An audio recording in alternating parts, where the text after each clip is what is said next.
Smart Trends est donc au Creusot-Monceau, puisque l'événement est organisé par la communauté urbaine Creusot-Monceau. On est aux Journées nationales France urbaine, dans ce territoire qui est emblématique de l'histoire industrielle française. On est donc au bon endroit pour parler de reconversion, pour parler de résilience et d'innovation. Et je vous présente tout de suite mes invités. Benoît Rivet, le maire de Cherbourg, bonjour et bienvenue, heureux de vous accueillir. Clarisse Maillet, bonjour et bienvenue. Vous êtes la présidente de la CPME Saône-et-Loire et vice-présidente de la CPME au niveau national. Jean-Marc Borrello, bonjour et bienvenue. Le président du groupe SOS. Et David Faufi, bonjour, bienvenue. Vous êtes le directeur du département robotique de Polytech Dijon. C'est l'école polytechnique de l'université de Bourgogne. Peut-être d'un mot ce que vous attendez de ces journées nationales. France urbaine, qu'est-ce que ça représente pour vous, monsieur le maire?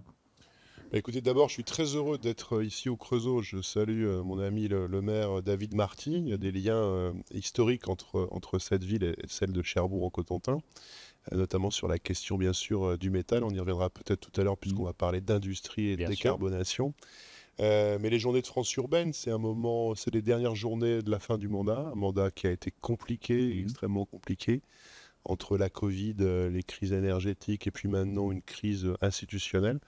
Donc c'est l'occasion de se retrouver, de préparer la suite et d'échanger sur les éléments communs que l'on retrouve au niveau national, quelle que soit la taille de l'intercommunalité ou de la commune. Donc moi je suis très heureux d'être là et les débats sont toujours de qualité. Ouais. Clarisse Maillet, qu'est-ce que vous attendez finalement des grandes villes, des agglomérations, des communautés de communes? Alors pour le monde de l'entreprise, ce qui est important, c'est cette cohésion entre tous les acteurs économiques, c'est-à-dire les entreprises, l'État, mais également les collectivités territoriales, puisque nous avons besoin de tous les acteurs pour pouvoir innover et progresser sur un territoire.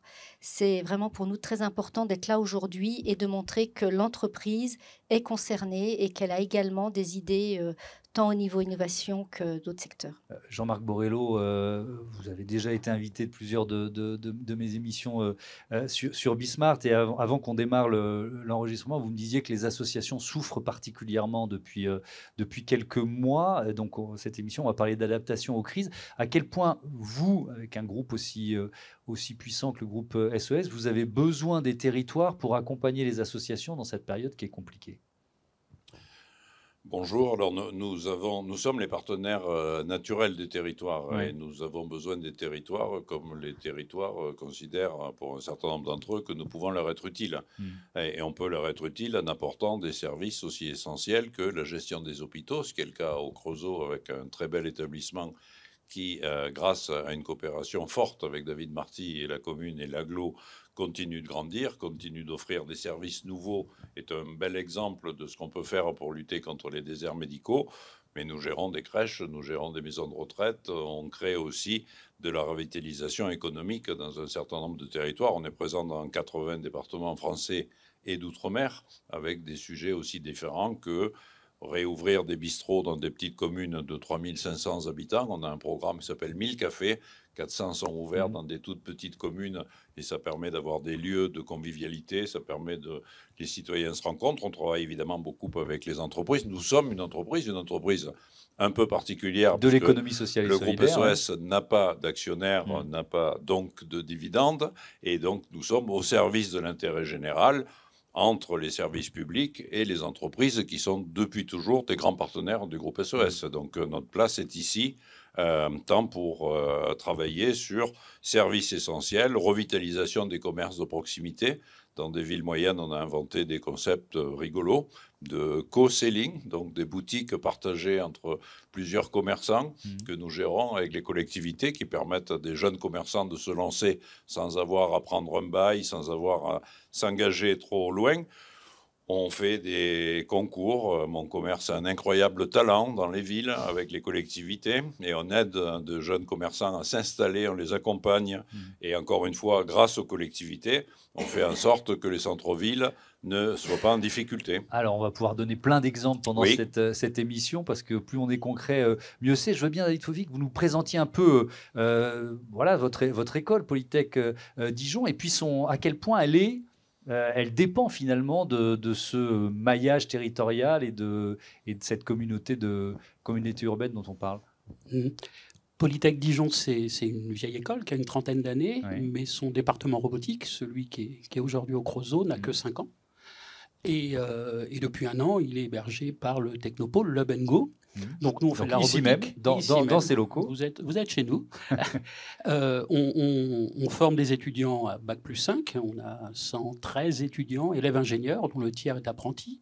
On a aussi 50 étudiants internationaux dans nos masters qui sont plus à vocation recherche. On mène une activité de recherche également en robotique, en perception pour la robotique, en intelligence artificielle. Et le passage de notre vie qui était universitaire, dans les locaux de l'université, à une vie qui est dans un technopôle. C'est symbolique, évidemment. Et ça change un peu la donne. Oui. Ça ancre aussi nos activités dans un contexte sociétal, dans un contexte économique, dans un contexte politique, avec lequel on est rarement confronté, ou pas toujours confronté quand on est universitaire.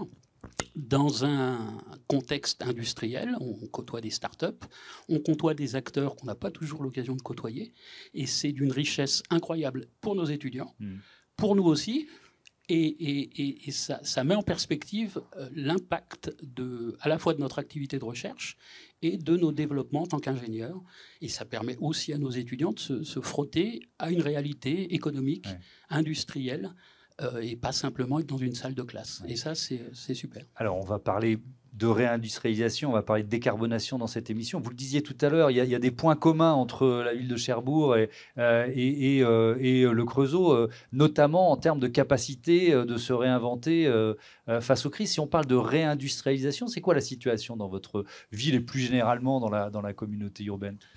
Si vous m'aviez invité en 2012, je vous aurais parlé d'une ville à 12% de chômage avec un certain nombre de difficultés. Aujourd'hui, Cherbourg-en-Cotentin est l'agglomération du Cotentin. C'est le territoire de France qui a créé le plus d'emplois industriels ces 5 dernières années. C'est aujourd'hui un taux de chômage à moins de 5%. Et c'est surtout des projets confirmés où on va devoir créer 20 à 25 000 emplois dans les 15 ans qui viennent. Et donc, conformément à ce que je viens de vous dire sur le taux de chômage, il faut qu'on fasse venir des gens d'ailleurs. Donc, c'est donc un territoire qui a redressé la tête autour de plusieurs secteurs. La construction de sous-marins, notamment avec la bonne santé de Naval Group. On construit les sous-marins nucléaires français à Cherbourg-en-Cotentin. Et puis, la question énergétique, et je salue l'ensemble de mes prédécesseurs. On est aujourd'hui le territoire du mix électrique décarboné, du nucléaire. C'est pas la peine que je développe. On vient de mettre en route le PR. Jusqu'aux énergies marines renouvelables avec de l'éolien offshore. On a construit une usine en moins de 5 ans qui emploie aujourd'hui 700 personnes, qui fabrique les plus grandes pales d'éoliennes offshore, les pales de 107 mètres. Bientôt des projets hydroliens et puis d'autres projets qui sont complémentaires autour de cette question énergétique. Donc on a fait le pari, c'est aussi un débat national, mais nous on considère que la souveraineté nationale passe par du mix électrique décarboné, sans opposer les énergies. Et puis ensuite, on développe d'autres projets, puisque nous sommes un territoire qui produit plus d'énergie qu'il en consomme. Comment on utilise cette énergie ? Et donc, électrification des navires à quai, lignes de ferroutage que l'on vient de mettre en place. Et donc, cette question énergétique, plus la question de la navale et la construction de bateaux, je pense aussi aux constructions mécaniques de Normandie, fait qu'aujourd'hui, le taux de chômage est extrêmement faible, que nous avons des projets autour du nucléaire, ce qu'on appelle le projet Aval du futur en partenariat avec Orano. Et tout ça a permis de recréer de l'emploi, de relever la tête et redonner de la fierté. C'est redevenu facile d'attirer des talents dans le nucléaire, parce que c'est vrai que comme on est passé par une phase où le message c'était on va abandonner l'énergie nucléaire, les ingénieurs de talent, ils allaient plutôt voir ailleurs. Oui, c'est un peu plus facile qu'il y a quelques années, mais parce que justement, localement, on développe vraiment cette question du mix électrique sans opposer les énergies les unes aux autres.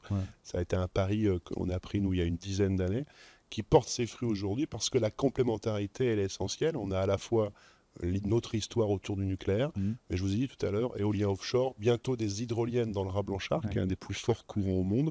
Et c'est cette complémentarité-là qui permet, je crois, de tirer le territoire vers le haut. Tiens, un mot là-dessus, David Fofi, sur l'attractivité d'un secteur, le nucléaire ou d'autres. Est-ce que vous sentez ça, des modes ou des tendances chez vos étudiants ? Alors, des modes, il y en a. Une mode négative ces dernières années, c'est l'électronique. On est passé d'amphis qui ne désemplissaient pas à un désert d'étudiants en électronique. Et on ne sait pas trop pourquoi, parce que l'électronique, il y en a quand même partout. L'informatique, c'est tout le contraire. C'est depuis très longtemps à la mode, mais là, c'est... Encore plus avec l'IA. C'est l'IA et c'est de la super mode. On arrive difficilement à gérer les flux. Pour ce qui nous concerne en robotique, parce qu'on est aussi confronté à l'IA. L'IA, c'est le cerveau du robot. Donc, quand on conçoit un robot aujourd'hui, on conçoit le corps et le cerveau. Et donc, l'attractivité est plutôt bonne, voire très bonne. Et il y a finalement très peu de formations centrées sur la robotique. Il y a des formations mécaniques avec une option robotique, des options automatiques avec une option robotique, mais une spécialité complètement robotique, il y en a assez peu.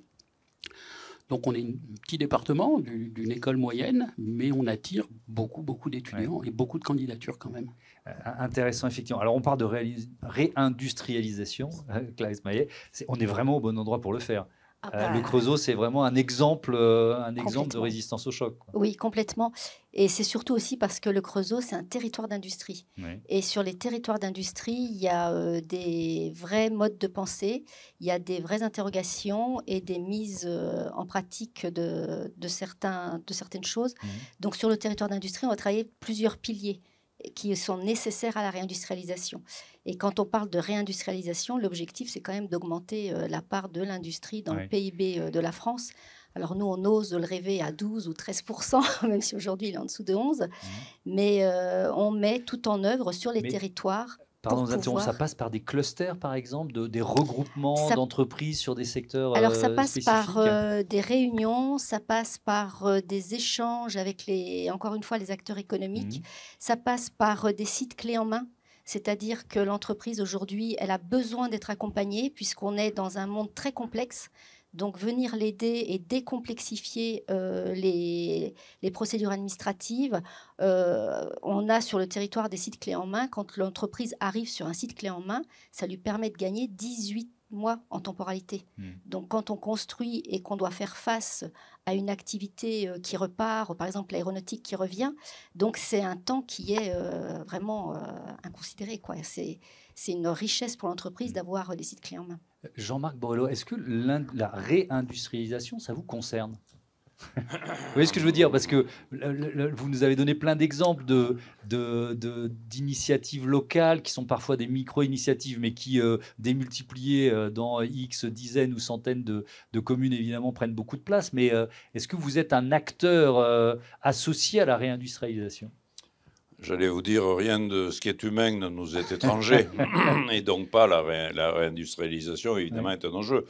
Pour faire venir des talents, pour faire venir de nouveaux habitants, pour faire en sorte qu'une région puisse être aussi dynamique que ce que l'est le Creusot, il faut qu'il y ait des hôpitaux, il faut qu'il y ait des écoles, il faut qu'il y ait des logements, il faut qu'il y ait des crèches.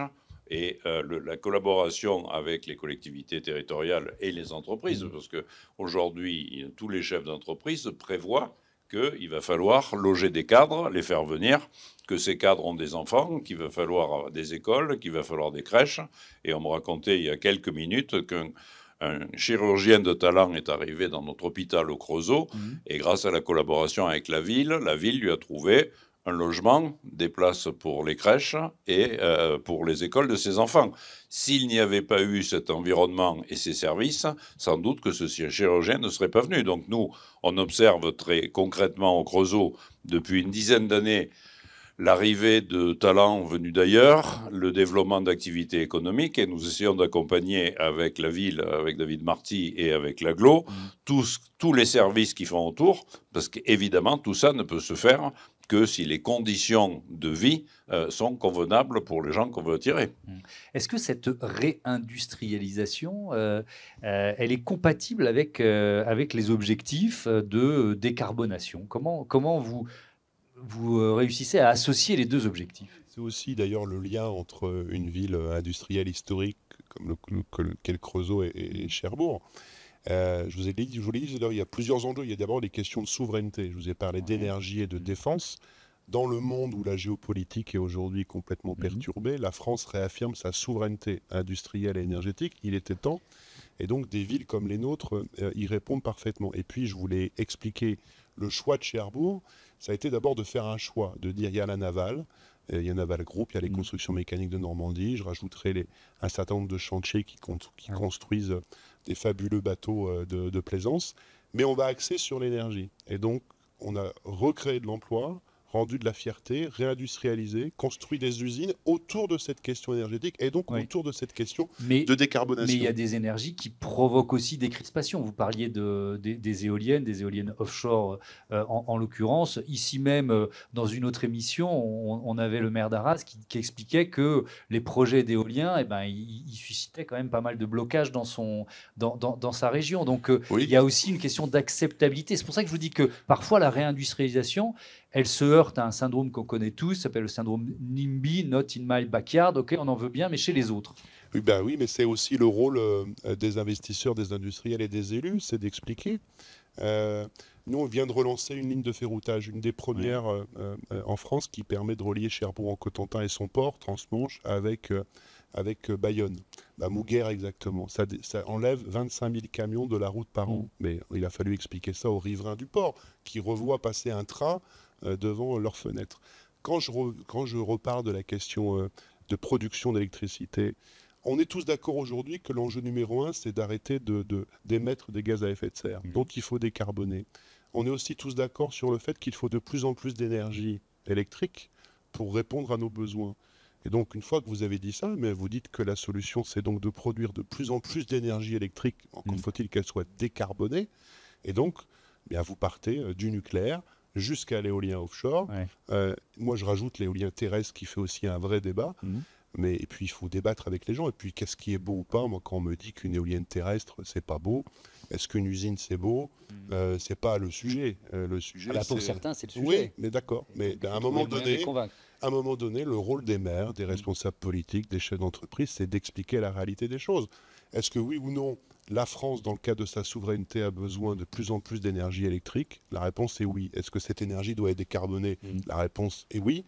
Et donc, vous avez une partie de la réponse à la question que vous m'avez posée. Clarisse Maillet, sur le nucléaire, c'est un moteur économique de la région. Je parlais de cluster tout à l'heure. Il y a une nucléaire vallée, c'est ça? C'est ça.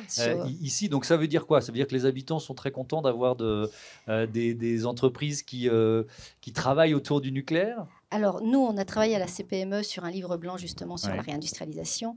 On constate quand même qu'il y a 82% de la population qui est pour l'industrie et qui est plutôt en faveur de la réindustrialisation. Donc, c'est plutôt positif aujourd'hui. Mais encore une fois, quand on a le sondage et puis ensuite, on a le projet à sa porte. Quoi. Je rejoins quand même ce qui a été dit. Il faut faire de la pédagogie. Aujourd'hui, tous les projets, pour qu'ils soient... Alors, on traite également le sujet de l'acceptabilité. Pour qu'il y ait une acceptabilité des projets, il faut aller vers le citoyen, vers le voisinage, leur expliquer le pourquoi du comment. Et souvent, ils acceptent parce que c'est, et vous l'avez dit tout à l'heure, un emploi dans l'industrie, c'est 3 ou 4 emplois indirects. Donc, il n'y a pas que l'industrie qui est importante. On voit tous les autres secteurs, services, commerce, médical, tout est vraiment embarqué dans ce monde de réindustrialisation. Jean-Marc Borrello, il y a aussi un autre mot qu'on peut associer à cette réflexion, c'est le mot de coopérative. Et là, ça rejoint certains modèles d'économie sociale et solidaire, où on voit que ce fonctionnement en coopérative permet d'associer parfois les riverains, peut-être même d'ailleurs économiquement, à certains projets de réindustrialisation, d'éoliennes, etc., etc. Comment vous participez-vous à cette acceptabilité-là de la décarbonation dont on est en train de parler tous ensemble? Le groupe SOS a évidemment un secteur transition écologique avec les fermes d'avenir, avec les moutons de l'Ouest, de l'éco-pâturage. Donc, nous avons des troupeaux de moutons qui font de l'éco-pâturage, etc. Donc, évidemment, c'est un sujet dans lequel nous sommes investis, mais nous avons aussi un lycée technique à Paris où on prépare au métier de l'industrie. Et quand nous l'avons repris parce qu'il était en grande difficulté, il n'y avait pas une entreprise qui collaborait au lycée. Aujourd'hui, il y a 30 parrains qui sont des grandes entreprises qui expliquent de qui ils ont besoin, de quelle formation ils ont besoin. Ils interviennent dans le lycée et nous préparons des jeunes diplômés en BTS et Master 2 pour travailler dans l'industrie. Donc, les métiers de l'éducation, enfin, tous ces sujets-là, et éventuellement les messages qu'on est capable de faire passer sur le mix énergétique, sur la nécessité d'aller du nucléaire à l'éolien, et sur le fait que je ne suis pas persuadé que la Tour Eiffel ait été considérée spontanément comme un miracle de l'art contemporain. On peut citer un certain nombre Je me d'exemples. souviens de Peille avec la pyramide du Louvre, je me souviens des colonnes de Burin quand Jacques Lannes les a installées. Tout ça a commencé par provoquer des polémiques, et je crois que travailler avec la population, les élus évidemment, mais au-delà, la population, expliquer les sujets, les faire progresser, en clair, prendre des attitudes qui sont à peu près à l'inverse des mouvements populistes qui se développent en ce moment, c'est quand même prendre le pari gagnant. Prendre le risque, oui, les élus prennent des risques, oui, on affirme des sujets qui ne sont pas forcément, au moment où on les affirme, qui ne sont pas forcément majoritaires. Mais si on attendait forcément d'être majoritaire, la peine de mort serait toujours en vigueur dans ce pays. Et si on a amené Badinter au Panthéon, c'est parce qu'à une époque, des hommes politiques ont décidé de prendre des positions qui n'étaient pas majoritaires, mais qui permettaient à la population de grandir. Donc encore une fois, notre sujet, nous, société civile, c'est d'essayer de faire avec les grandes entreprises, les élus et aujourd'hui la population avec laquelle nous passons objectivement beaucoup de temps. Vous savez, quand nous installions des centres pour accueillir les malades du sida en 85, l'environnement immédiat n'était pas tout à fait enthousiaste à l'idée que nous installions des centres pour des malades du sida. Et aujourd'hui, quand dans des grandes villes, on crée des lieux pour accueillir des toxicomanes à la rue, le travail avec les voisins est un travail qui devient majeur si on veut pouvoir ouvrir le lieu en question. Donc, encore une fois, notre métier, c'est de développer l'acceptation de la population aux différences, à l'innovation et au fait que ça n'est pas si simple et que le nucléaire a quelques inconvénients et beaucoup d'avantages et que de toute façon, quand on vit dans un monde qui va vivre d'électricité, soit on est capable, monsieur le maire, de faire de l'électricité qui soit propre, soit on renonce et on va creuser des puits pour trouver du pétrole. Mais je crois que c'est pas l'idée. Qu'on n'en trouvera pas. Et effectivement, ça rejoint les enjeux de souveraineté dont on parlait tout à l'heure. Il y a eu un mouvement dans un certain nombre d'universités, de grandes écoles, d'étudiants qui remettaient en cause à la fois l'enseignement sur des critères environnementaux et qui disaient ensuite, finalement, moi, mon diplôme, je ne vais pas rentrer dans des grandes entreprises, etc. Est-ce que c'est toujours présent ou est-ce que ça s'est un peu estompé, ça ? Alors, le questionnement est toujours présent. Oui. Et ce questionnement, on essaye de le porter et d'y apporter une réponse. On intègre de plus en plus, alors l'ingénierie, c'est très coûteux pour l'environnement. C'est comme ça. Réindustrialiser, on n'est pas obligé de le faire à l'identique. Donc, on essaye, nous, de porter des modules, des compétences sur la recyclabilité, le remanufacturing, la robotique verte, l'éco-conception. C'est des enseignements qui n'existaient pas il y a... Alors, votre école, elle est jeune, vous nous l'avez dit, mais qui n'existaient pas il y a une dizaine d'années, quoi. Non. Ouais. Alors, il y a déjà une incitation forte de la commission des titres d'ingénieurs, mais il y a aussi le besoin que nous, on ressent, par le rapport direct avec les étudiants, de leur apporter des réponses sur un questionnement qui peut être « mais est-ce que je veux vraiment être ingénieur, en fait ? Je suis intéressé par une technique, mais quelles seront les conséquences de mon activité professionnelle sur le monde ?» Et là, il faut apporter des réponses. Et là, il ne faut pas apporter des réponses qui soient purement théoriques. Il faut leur donner aussi des clés et des armes et des outils pour leur montrer que la réindustrialisation, l'industrialisation, la robotisation peut être pas propre, mais plus propre que ce qu'ils croient. Et qu'il y a une voie peut-être médiane entre l'industrie d'il y a 50 ans et le retour à l'état sauvage. Oui, effectivement. On ne va pas ressortir les amis chers à notre président de la République, mais je ne vais pas faire de politique. Non, je voudrais qu'on parle d'attractivité des territoires. Est-ce que vous êtes en concurrence ? Le maire du Creusot était dans la salle il y a quelques minutes. Parce que vous disiez, nous, on a besoin de recruter quoi ? Je n'ai pas mémorisé le titre, 20 000 personnes. Donc vous êtes forcément en concurrence avec d'autres territoires. Est-ce que vous le vivez comme ça ? Moi, alors, ça peut être vécu comme ça. Moi, à titre personnel et dans mes fonctions locales et nationales, c'est quelque chose que j'essaye de réfuter. puisque finalement, tout le monde parle d'attractivité. Lorsque vous comparez, vous vous dites « Ah, ce territoire est plus attractif que le mien », et puis quand vous prenez le temps d'aller sur place, rencontrer les élus, ils vont vous dire qu'ils ne sont pas attractifs, que le voisin est plus attractif. Je crois que plutôt, et c'est ce qu'on essaye de faire dans le Cotentin, le vrai sujet, c'est de trouver l'équilibre entre un développement économique massif, ce qui nous arrive à Cherbourg et dans le Cotentin, et de maintenir la question de l'équilibre de vie. Et donc le projet industriel, Monsieur le SOS parlait tout à l'heure de l'aspect humain. Le discours que l'on porte, que je porte moi, c'est l'équilibre entre le développement économique et la qualité de vie. Le projet industriel, le développement économique doit être au service de celles et ceux qui vivent sur le territoire aujourd'hui et de celles et ceux qui viendront demain, et pas l'inverse. Et une fois que vous changez un peu la vision des choses et le paradigme, vous répondez à une partie de la question que vous posez. Le territoire, les gens qui arrivent aujourd'hui à Cherbourg ou dans le Cotentin, ils retiennent la qualité de vie, le faible taux de délinquance, le fait que l'immobilier soit encore abordable, et ça va être un sujet pour nous, comment on fait pour que l'immobilier reste abordable. C'est ça les retours que nous disent les gens. Et les opposants d'ailleurs à certains projets industriels, ou à des projets d'éoliennes terrestres, ou même sur les questions d'éoliennes offshore d'ailleurs, nous disent on ne veut pas que le projet vienne perturber notre qualité de vie. C'est la même chose que l'exemple du ferroutage dont je vous parlais tout à l'heure. Donc je pense que le discours des élus, c'est l'attractivité viendra de la capacité à maintenir un compromis acceptable entre un développement économique et l'environnement des habitants. Un autre sujet qui nous ramène à France urbaine, il va falloir beaucoup d'argent public pour financer le développement économique. Qui c'est qui va se payer l'école, le gymnase, la crèche? C'est les collectivités. Et ça nous ramène au débat de France urbaine. Tout à l'heure, il y avait la table ronde finance, parce que le gouvernement est en train de nous taper sur la tête et de voler aux collectivités de l'argent qui leur appartient. Et c'est aussi ça qu'il faut dénoncer, puisqu'il n'y a pas de développement économique sans capacité de la collectivité locale à accompagner le développement économique. Un dernier mot, et c'est vous qui allez conclure, Clarisse Maillet, puisque vous êtes chef d'entreprise. À quel point votre entreprise a besoin de l'attractivité de votre territoire? Alors c'est important, en fait, l'attractivité, elle est globale puisqu'elle est dans l'entreprise, elle est sur le territoire. Et nous, on a besoin pour recruter et avoir une ressource humaine. Et généralement, les entreprises, elles vont recruter au niveau local. Elles vont rester au niveau local.